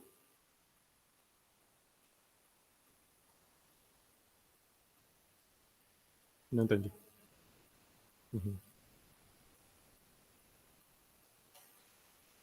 Sí, bueno, pero a vos te interesa qué pasa acá adentro. Ah, vos decís que hay pedacitos que te quedan afuera. Sí, pero cuando haces este límite, la partición se va a ir ajustando al interior de la frontera y va a quedarte exactamente la parte de adentro de D. ¿Bien? ¿Estamos de acuerdo? Entonces, ¿qué hago? Tomo un AB, que sería como el extremo de menor X y el extremo de mayor X. Tomo un CD, que sería como el extremo mínimo de y máximo de Y. ¿Bien? Entonces, este intervalo AB lo particiono. Taca, taca, taca. Este intervalo CD lo particiono. Y después hago la partición en cuadraditos, ¿no? Esto me va a quedar muy desprolijo, pero sería, hago la partición en X, hago la partición en Y, y lo que hice fue particionar la región D en diferentes rectangulitos. ¿Se ve? Va a haber algunos rectangulitos que voy a poder obviar. Justo en estos que hice acá no. Pero hay veces que quizás un rectangulito acá lo voy a poder eliminar, porque no hay nada dentro de ese rectangulito que esté dentro de D. ¿Bien? Pero en general lo que hago es particionar la región D en un cuadriculado. Obviamente ustedes están viendo esto con cara de qué burdo. O sea, porque es como que tengo un redondelito muy bonito acá y lo particioné en un montón de cuadrados horribles, que o sea, no hay una relación entre uno y otro. Ahora, a medida que avance este proceso, para mejorar la aproximación, esto es una aproximación por ahora, para mejorar la aproximación, ¿qué voy a tener que hacer? Aumentar la cantidad de subintervalos. Entonces, en vez de tener 12 rectángulos que tengo acá, voy a tener 1000, voy a tener 1.000.000. Entonces se va a adaptar mucho mejor a la forma. Y cuando haga el límite con esa norma de la partición, que ahora vamos a ver cuál es, tendiendo a 0, va a haber rectángulos infinitesimalmente chiquititos que se van a adaptar muy bien a mi circulito, tan bien como yo quiera. ¿Estamos de acuerdo? Pero por ahora es una aproximación. Entonces, la partición va a ser esa. Partir el intervalo en X, partir el intervalo en Y y que me quede una partición hecha por rectángulos. ¿Cuál va a ser la norma? Es decir, el subintervalo con mayor medida. Ahí. ¿Cómo lo defino? ¿Mm? No necesariamente, ¿eh? Yo esta partición la puedo hacer acá más chiquita, acá más grande.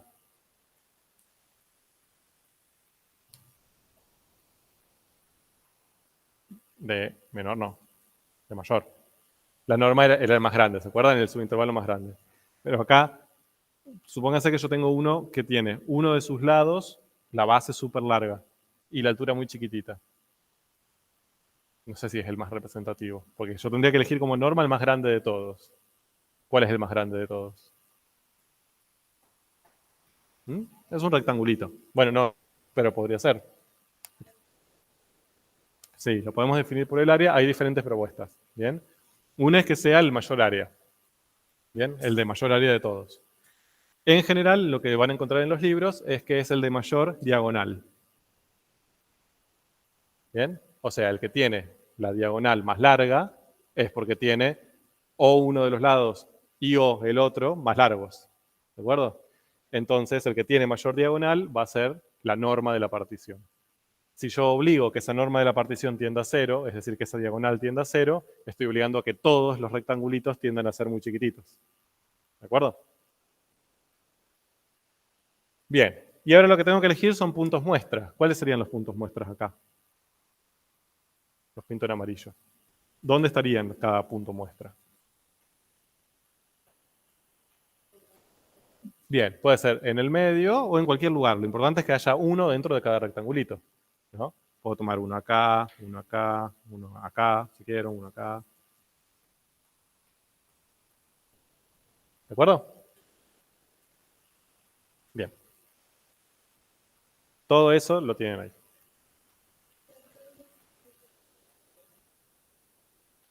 No, porque ahora tu dominio, o sea, tu región de integración es una región de R2. Antes, cuando hacíamos integrales, estaba en el eje porque era un subintervalo de X. Ahora tenés X e Y, así que pueden tomar valores de X y de Y. Lo importante es que esté dentro del... Sí, exacto.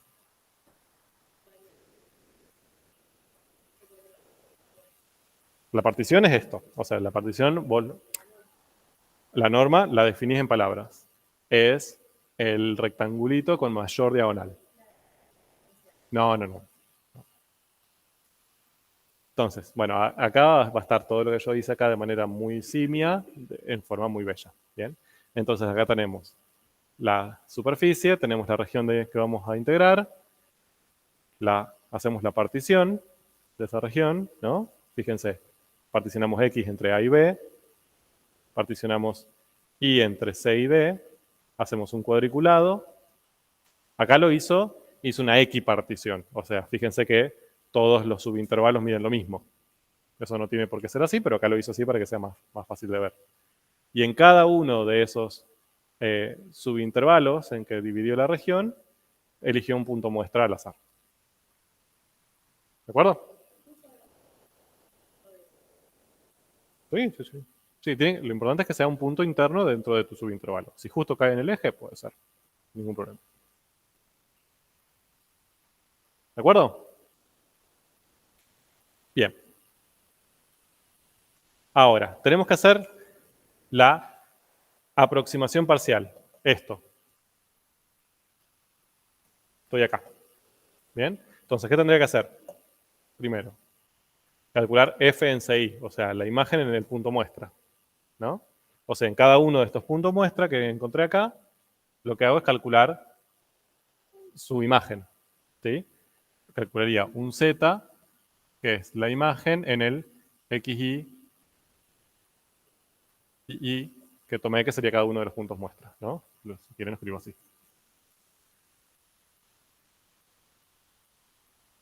¿Y después qué hago? Multiplico ese z por qué.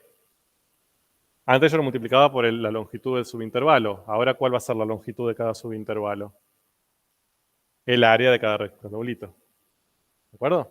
Entonces, este producto va a ser f sub i por el área de cada uno de los rectangulitos.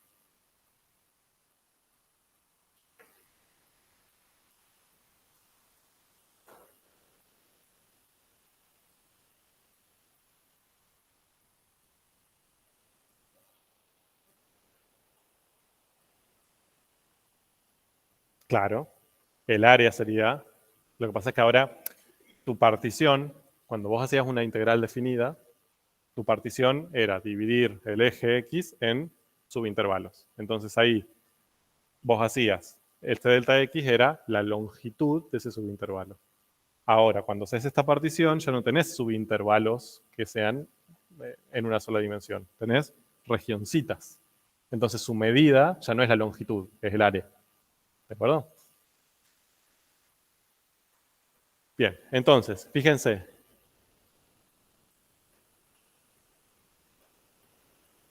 Exacto. Fíjense, acá lo haría en un solo cuadradito. Lo que hago es, en ese cuadradito me fijo un punto muestra, que sería el que está marcado ahí, ¿no? Calculo su imagen, me daría esa imagen de ahí. Mantengo la imagen constante, supongo que va a ser constante esa imagen para todo ese rectangulito. ¿Estamos de acuerdo? Y lo que hago es multiplicar esa imagen constante, ese z constante, por todo el área del rectangulito. Hago el área del cuadradito por ese z. CI es el punto muestra. O sea, el CI es ese punto muestra. Si yo aplico la función, obtengo la imagen que es constante y hago el valor de esa altura constante por el área del rectángulo, del subintervalo que yo tomé.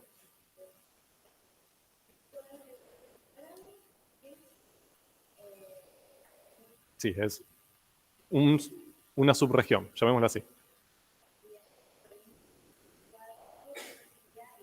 El punto muestra, exacto. Yo lo que hago es el área de esa subregión por la imagen en ese punto muestra. ¿De acuerdo? ¿Cómo lo interpreto eso geométricamente? Si yo hago área de la base por altura, supongamos que es positiva, por altura. Es un volumen, ¿no? Es el volumen de un prisma. ¿Bien? Entonces, en vez de pensarlo como el área de un rectángulo, como hacíamos antes, ahora lo vamos a pensar, como estamos en 3 dimensiones, como el volumen de un prisma. En los libros lo van a encontrar como el volumen de un paralelepípedo, que es la palabra que usamos para incluir prismas, cubos y un montón de otras cosas. Siempre y cuando esa altura sea positiva, ¿no? Lo mismo que pasaba con las áreas y los rectángulos antes. Sí. Solo campos escalares. Entonces, eso lo voy a hacer con todos los rectangulitos, ¿estamos de acuerdo? O sea, a cada uno de ellos les voy a encontrar su punto muestra, voy a mantener constante su z, voy a hacer área del rectangulito por la altura, así con todos. Esa sería la aproximación total.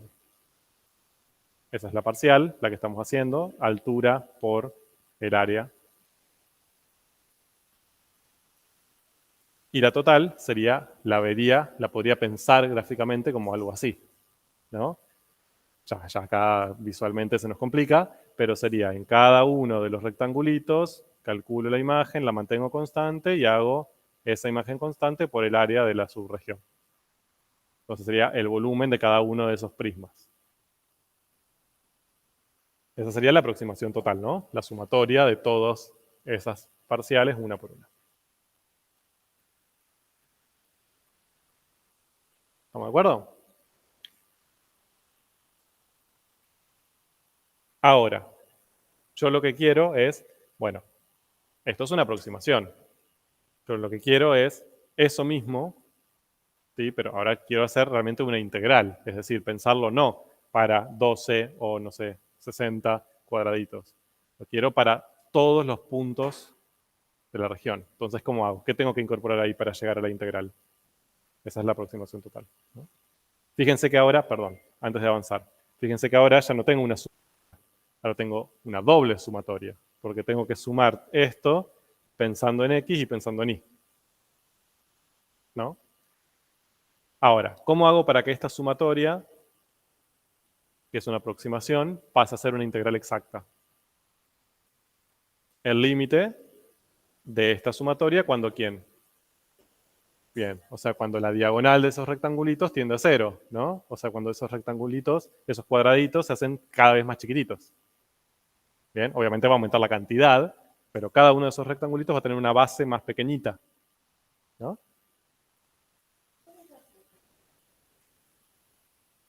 ¿Cómo? ¿Esto? No, o sea, en la práctica lo que se hace es agarrás o calculas todas las imágenes de los puntos muestra, calculas el área de cada uno de los rectangulitos y haces área por altura, área por altura, área por altura y sumas todo, ¿no? ¿Lo vamos a hacer? No, pero así se hace. ¿Bien? Todo ese proceso, que es un proceso repetitivo, siempre es área por altura, vos lo haces, lo resumís en esos dos símbolos que te dicen, bueno, repetí eso todas las veces que necesites. Bien, ahora, para llegar a la integral, lo que tenemos que hacer es este proceso límite, ¿no? En vez de trabajar con, por ejemplo, 16 cuadraditos, bien, y hacer lo mismo que hicimos recién con 16, trabajar con más, trabajar con más, trabajar con más, y ir aumentando la cantidad de rectangulitos, bien. Y si hacemos eso, ¿a qué se va a parecer? Fíjense que acá tenemos como una super escalera. Ahora, ¿a qué va a tender esa super escalera? ¿A qué se va a parecer lo más que pueda? A la gráfica, ¿no? Como que se va a ajustar perfectamente a la gráfica. ¿Estamos de acuerdo? Entonces, es eso lo que veíamos en la otra que vimos recién. Fíjense, ahí lo que está haciendo es, para esa región, haciendo particiones cada vez más chiquititas y se va ajustando a la gráfica. ¿De acuerdo? La sumatoria del volumen de todos esos paralelepipeditos chiquititos que van apareciendo va a ser la integral. La tendencia de esa suma va a ser la integral.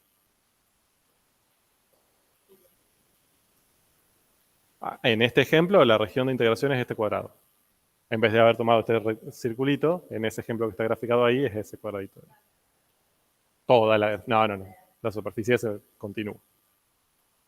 Bien, entonces el límite de esa doble sumatoria cuando la norma de la partición tiende a cero, a eso le llamamos integral doble. Ya les presento el simbolito.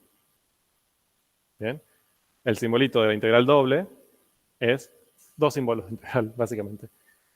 Así de perezosos somos. Sería la integral doble del campo sobre la región de integración, o sea, ahí abajo esa R, yo le voy a poner D, porque mi región se llamaba D, ¿de acuerdo? Y acá se le puede poner dx de y, es una opción, o sea, diciendo, bueno, estoy integrando con respecto a las dos variables, o una forma de resumir esto es diferencial de área. Es lo mismo.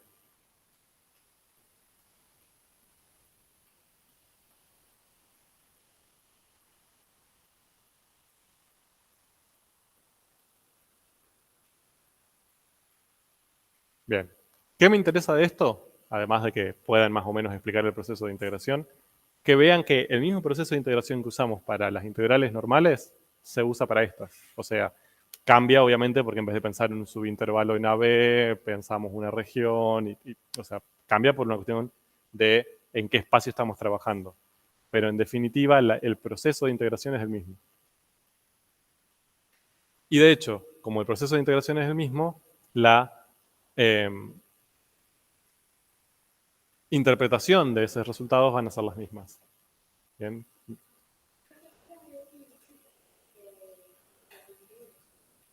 Lo indicador de variable, en vez de poner la integral con respecto a x, como hacíamos antes, ahora tenemos que poner las dos variables, porque estás integrando con respecto a las dos independientes. Bien, ahí tiene la definición, que es lo que acabamos de ver. Y decimos que si esta integral existe sobre una región, el campo es integrable en esa región, lo mismo que decíamos antes. Bien, a lo que voy es, quiero que focalicen en la analogía. O sea, no hay cosas distintas, pero la gran mayoría es muy parecido a lo que ya habíamos hecho en integrales.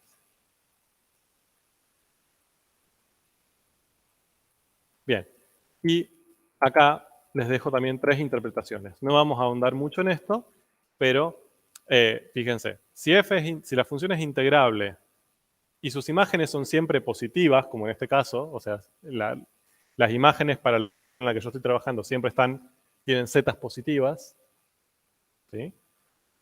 Entonces, el resultado puede interpretarse como el volumen. Así como antes, cuando la función era positiva, podíamos interpretar la integral como el área. Ahora, cuando el campo es positivo, podemos interpretar el resultado como el volumen. ¿De acuerdo? ¿El volumen de quién? Del sólido que yace sobre D, es decir, cuya base, entre comillas, sería D, y está limitado superiormente por la superficie. Bien, que en este caso sería como un estilo de un cilindroide. ¿No?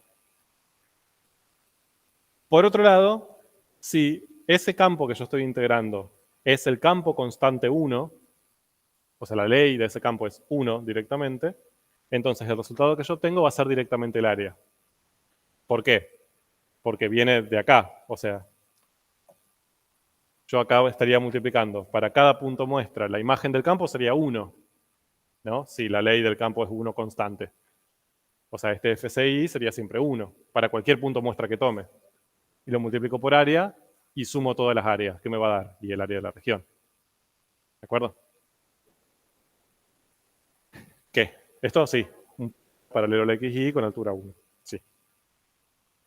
Y sí, este es un poco más difícil de pensar, se las dejo porque a veces aparecen en otras materias, más que nada, más que en matemática, pero a veces este campo representa, en vez de, ahora ya sería como una velocidad, pero con respecto a las dos variables independientes, ¿no? Es difícil para nosotros pensar velocidades con respecto de dos variables. Pero, por ejemplo, uno podría decir, no sé, ppm sobre metro cuadrado. Sería una densidad, eso en realidad en las ciencias naturales le llamamos densidades.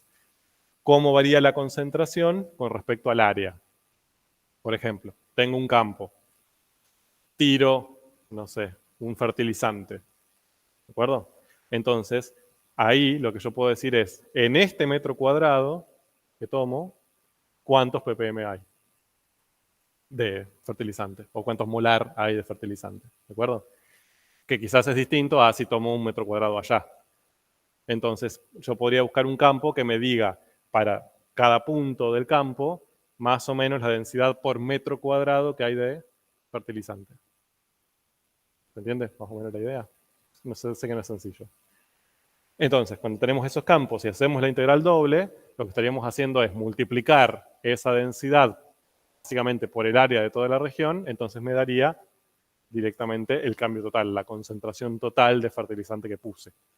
¿Sí? Sería como multiplicar esa densidad de cuántos ppm o molar de fertilizante por el área total en la que lo esparcí. Entonces me daría cuánto fertilizante puse en total. Bien, más o menos. Pero también lo podemos interpretar como un cambio total.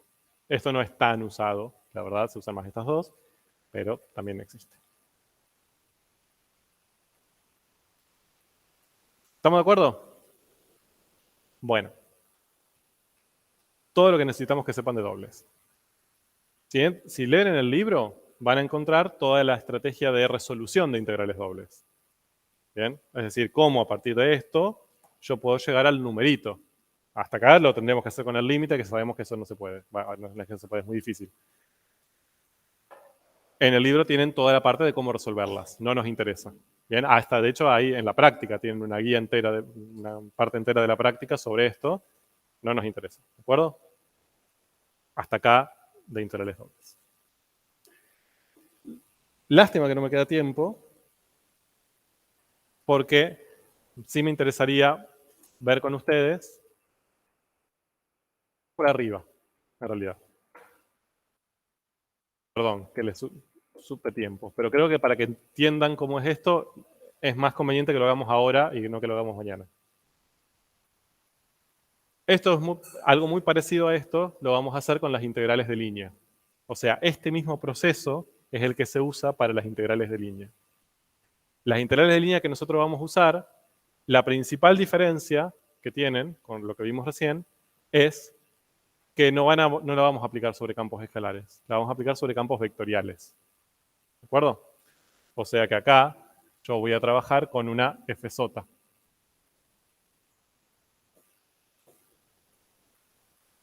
Y que la región de integración, o sea, donde voy a integrar, ya no va a ser una región D, como acá, sino que va a ser una curva.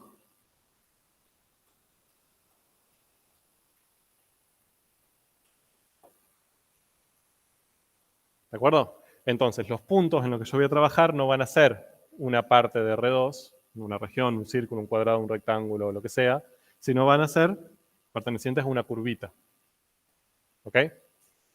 Entonces, ¿qué sería lo que yo tengo acá? ¿No? Esa sería mi curva de trabajo. Entonces, si yo ahora tengo que hacer una partición, ¿a quién voy a tener que partir? A la curva. ¿Bien? Entonces, a la curva, yo lo que hago es, fíjense, en vez de pensarla entera, le pienso puntos intermedios. Digo, bueno, la parto en punto, punto, punto, punto, punto. Y en vez de trabajar con esa curva bella que tengo ahí, lo que voy a hacer es trabajar con segmentos rectilíneos. O sea, es como que a la curva, a la curva que es suave, que va de acá a acá, la particiono usando puntos intermedios y la aproximo así. O sea, uso como una curva aproximación que en vez de ser suave es la consecución de segmentos rectilíneos. ¿De acuerdo? Obviamente, cuando yo haga la norma, acá la norma de la partición va a ser el segmentito más largo. Cuando haga que la norma de la partición tienda a 0, van a aparecer muchísimos puntos que se van a ubicar uno al lado de otro sobre la curva. Y ahí esa consecución de segmentitos rectilíneos van a tender a la curva suave. ¿Se ve? Hago esta aproximación para empezar a trabajar de manera sencilla y después cuando haga que la norma tienda a 0, o sea, la longitud del más grande tienda a 0, a cubrir perfectamente la curva. ¿De acuerdo? Ahora, ¿qué va a ser un punto, ¿cuál va a ser un punto muestra? Un punto cualquiera dentro de cada uno de esos subintervalos. O sea, mi punto muestra va a ser uno acá, uno acá, uno acá, ¿no? En cada uno de los subintervalos tomo un puntito. ¿Y qué calculo en ese punto? La imagen de la función. O sea, ahora la imagen de este campo. ¿Cuál es la imagen de un campo vectorial? ¿Qué es? Un vector. ¿De acuerdo? Ahora ya no va a ser un número. Esta. O sea, f sota en el punto muestra va a ser un vector. Entonces, por ejemplo, acá me va a dar este vector, acá me va a dar este vector, acá me va a dar este vector. ¿De acuerdo? Mi problema, y esta es la diferencia central de las integrales de línea, porque hasta ahora no hice nada raro. La diferencia viene acá. Yo acá tenía que multiplicar la imagen en ese punto muestra por la longitud del subintervalo. Ahora, ¿qué hago acá? Porque si yo obtengo un vector, ¿cómo hago para multiplicar un vector por este subintervalo? ¿Mm? Bien, podría hacer el módulo, sería una opción, entonces multiplico número por número. O otra posibilidad que tengo para, a partir de dos vectores, hallar un número, ¿cuál sería? Un producto escalar. Bien, y esa es la que se hace en las integrales de línea. Lo que ahora se hace, esta parte que es la distinta, en vez de hacer imagen en el punto muestra por delta x, que sería número por número, ahora es cada uno de estos vectores que yo obtuve, hago el producto escalar por, voy a hacer con negro, por este vector que tengo acá.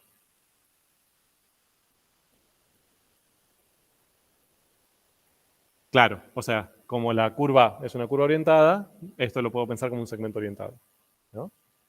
Que le vamos a llamar, no sé, R. Entonces, la gran diferencia que tienen las integrales de línea con respecto a las otras es que este producto entre imagen de la función en el punto muestra por longitud del subintervalo ahora es un producto escalar. Es la imagen del campo en el CI, que es un vector, escalar cada uno de los subintervalos como un vectorcito.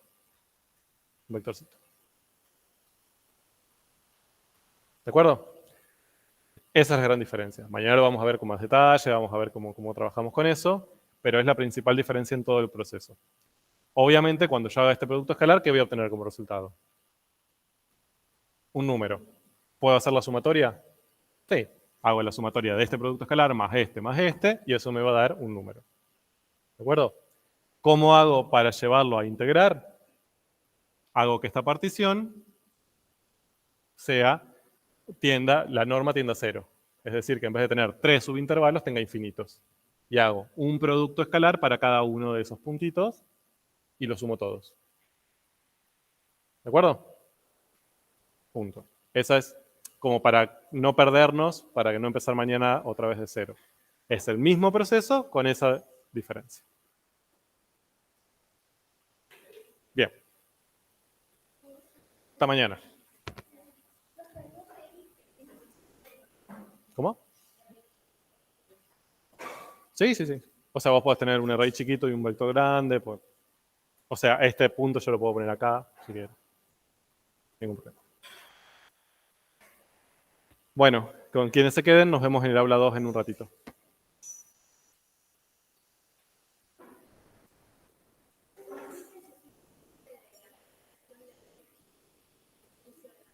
Sí. O sea, vos tenés que hacer una partición total